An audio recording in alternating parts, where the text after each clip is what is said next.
अवसर पर मैं यही कहना चाहती हूँ कि होली के इस पर्व हम लोगों के लिए जीवन में रंग से रंगा हुआ है और इस देश में हमेशा इस पर्व को खूब मनाते हैं। खास तौर हम ब्रिजभूमि में हैं तो ब्रिजवासियों के लिए मेरा ये शुभकामना है और हमारे जीवन का एक मिसाल है कि लोगों को हम इस होली के रूप में हम इसलिए मनाते हैं।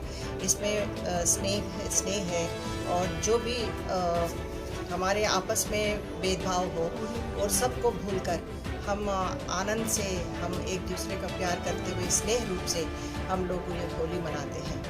और कृष्ण का जो भूमि में हम लोग यहाँ हैं तो राधा कृष्ण का जितना हमारे जो प्यार है, उनके जो आस्था है लोगों में, ये भूमि बहुत धन्य है और यहाँ पे होली खेलना एक अद्भुत फील है। क्या हेमा जी अभी सांसद हैं 2024 में, आपका क्या लगता है कि कहाँ से आप चुनाव? आप हेमा जी और हमारे बीच में लड़ाई कराना चाहते हैं? नहीं यहाँ नहीं, कहाँ से आप नेक्स्ट जो आप मथुरा में ज़्यादातर सांसद बाहर के लोगों को ही चुना है, इसलिए क्या आपकी इच्छा है कि आप मथुरा से कृष्ण की नगरी में? ये ऐसे हमारे हैसियत नहीं है इसके बारे में बोलने के लिए। हमारा और हेमा जी का बहुत स्नेह है और हमारे बीच में लड़ाई मत कराइए। और हेमा जी अभी भी सांसद है, सांसद रहेगी। जो कुछ भी हम फिल्मों के अलावा भी हम एक दूसरे को बहुत प्यार करते हैं। हेमा जी हमारे लिए बड़ी बहन है तो हम हमारे बीच में लड़ाई आप मत कराइए। और आगे का जो चुनाव है, मुझे रामपुर से लोगों ने मुझे परिचय दिया है और आगे अगर मुझे कहीं पे भी अगर लड़ना हो तो वो शीर्ष नेता लोग पार्टी में बीजेपी के हैं तो उनका निर्णय पर आधारित है। ये जो दोषी है उसको सज़ा पाना चाहिए और उसे वहाँ पे भी जो कुछ भी प्रक्रिया होना है कानून के तरफ से और पुलिस के तरफ से वो कार्य हो रहा है।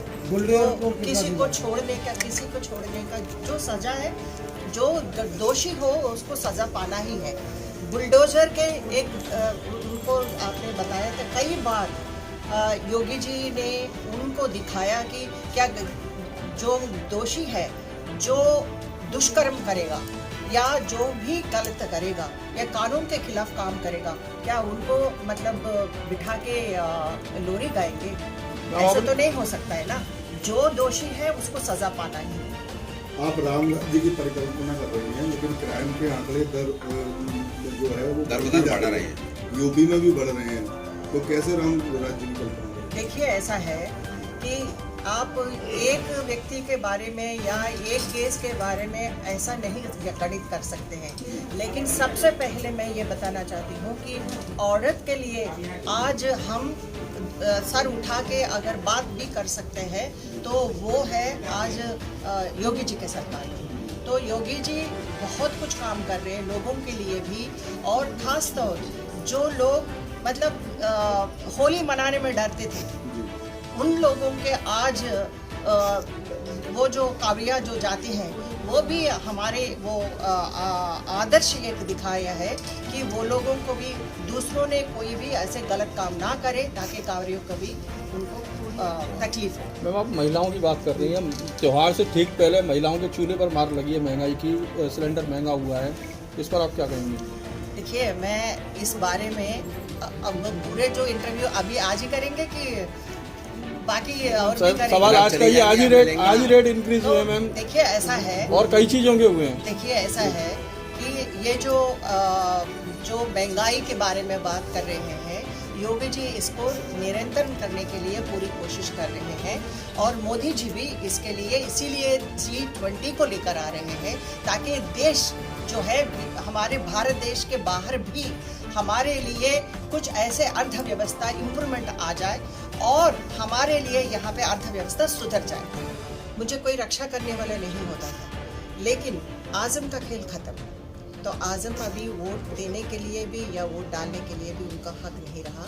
मैं आदरणीय अदालत को भी मैं धन्यवाद कहना चाहती हूँ कि सही समय पे उन्होंने इस तरह का जो आदेश मिला है और आज़म को जो सज़ा मिलना चाहिए वो तो मिल चुकी है, बट एक सीख है लोगों को, अगर राजनीति में भी एक दूसरे को सम्मान करना चाहिए। अगर आप हेट स्पीच देंगे या दूसरों को दूषित करेंगे या दूसरों के बारे में गलत टिप्पणी करेंगे, तो जैसे आजम को हुआ है वैसे सबको।